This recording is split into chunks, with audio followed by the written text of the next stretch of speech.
लाक्षागृह से बचकर निकले पांडव अब राजमहलों में नहीं बल्कि अज्ञात जंगलों में भटक रहे हैं। एक और मृत्यु से बच निकलने का संतोष, दूसरी ओर भविष्य की अनिश्चितता, और इसी जंगल में उनका सामना होने वाला है एक ऐसे राक्षस से जो मनुष्यों को अपना भोजन बनाता है। लाक्षागृह की आग से बचने के बाद पांडवों के सामने अब एक नया संकट खड़ा था। एक नरभक्षी राक्षस, एक राक्षसी कन्या और एक ऐसा प्रेम जिससे जन्म लेने वाला था महाभारत का सबसे विचित्र, सबसे शक्तिशाली और सबसे रहस्यमयी योद्धा।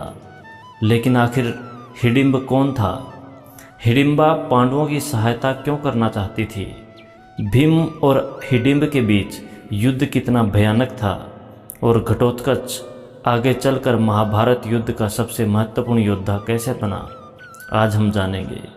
नमस्कार, भक्ति कथा और कहानी में आपका स्वागत है। लाक्षागृह की घटना के बाद संसार यह मान चुका था कि पांडव मर चुके हैं। हस्तिनापुर शोक मना रहा था जबकि पांडव जीवित थे। लेकिन अब उनके सामने एक नई चुनौती थी। वे राजकुमार थे, लेकिन अब उनके पास न सेना थी, न राज्य, न धन, न सुरक्षा, सिर्फ उनकी माता कुंती और एक दूसरे का साथ। रात दिन चलते हुए कुंती अत्यंत थक चुकी थी।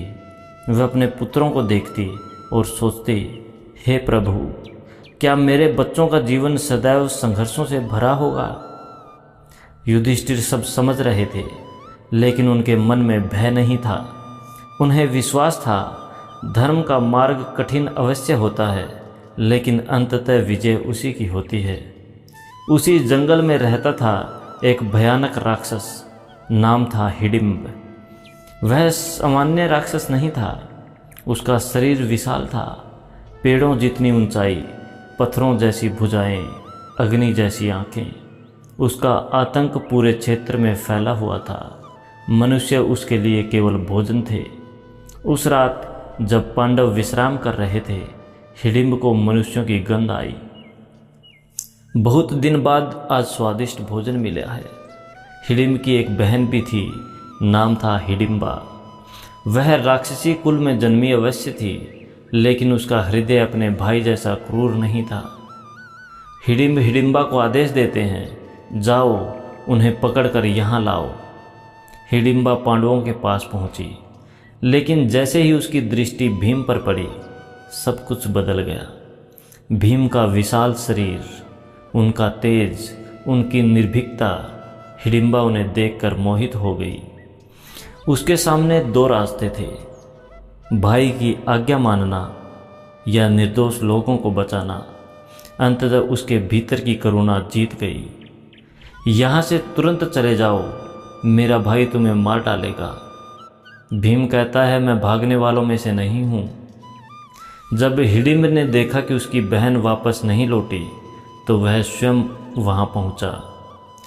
हिडिंब कहता है, दुष्टा, तू मेरे भोजन से प्रेम करने लगी। भीम यह सुनकर क्रोधित हो उठे। यदि शक्ति है तो सामने आकर युद्ध कर। और फिर शुरू हुआ महाभारत का पहला महान वन युद्ध।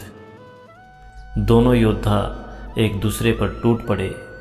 पेड़ उखड़ने लगे, चट्टानें टूटने लगी, जंगल कांप उठा। भीम केवल बलवान ही नहीं थे, वे वायुपुत्र थे। उनके भीतर पवन देव का दिव्य बल था। घंटों संघर्ष चला। अंततः भीम ने हिडिंब को पकड़ लिया, उसे आकाश में उठाया और पूरी शक्ति से भूमि पर पटक दिया। कुछ ही क्षणों में हिडिंब का अंत हो गया। जंगल वर्षों बाद उसके आतंक से मुक्त हो गया। युद्ध समाप्त हुआ, लेकिन हिडिंबा का प्रेम समाप्त नहीं हुआ। हिडिंबा कहती हैं, हे भीम, मैं आपसे प्रेम करती हूँ, मुझे अपना जीवन साथी बना लीजिए।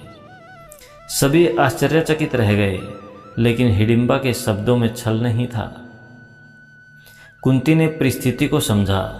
उन्होंने कहा, यदि तुम्हारा प्रेम सच्चा है तो मैं इसका विरोध नहीं करूंगी। प्राचीन परंपरा के अनुसार दोनों का विवाह हुआ, लेकिन यह सामान्य विवाह नहीं था। क्योंकि भीम का उद्देश्य राज्य की पुनः प्राप्ति था, इसलिए तय हुआ कुछ समय साथ रहने के बाद भीम अपने भाइयों के पास लौट आएंगे। समय बीता और हिडिंबा के एक पुत्र को जन्म दिया। यह कोई साधारण बालक नहीं था, उसका सिर घड़े जैसा गोल था। इसी कारण उसका नाम पड़ा घटोत्कच। घटोत्कच जन्म लेते ही असाधारण था। वह सामान्य बच्चों की तरह नहीं बढ़ा, कुछ ही समय में युवा योद्धा जैसा दिखाई देने लगा। उसे राक्षस कुल से मिली थी मायावी शक्तियाँ, रूप बदलने की क्षमता, आकाश में उड़ने की शक्ति, और पांडव कुल से मिला था धर्म और वीरता का संस्कार। भीम ने घटोत्कच को आशीर्वाद दिया। भीम कहते हैं, जब भी मुझे तुम्हारी आवश्यकता होगी तुम अवश्य आना। घटोत्कच कहते हैं, पिताश्री, आपके एक स्मरण पर मैं उपस्थित हो जाऊंगा। महाभारत में घटोत्कच केवल एक योद्धा नहीं है, वह नियति का वह पात्र है जो भविष्य में अर्जुन के प्राण बचाने वाला है। आगे चलकर कुरुक्षेत्र के युद्ध में कर्ण के पास एक दिव्य अस्त्र होगा, वासवी शक्ति, और वह अस्त्र अर्जुन को मार सकता था, लेकिन नियति ने घटोत्कच को उसी उद्देश्य के लिए जन्म दिया था।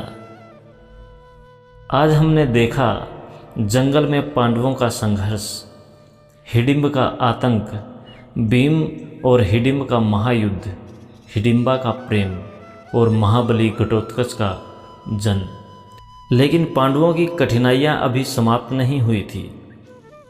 अब उनका सामना होने वाला था एक ऐसे राक्षस से जो पूरे नगर को भयभीत कर चुका था। अगले अध्याय में आएगी बकासुर की भयानक कथा।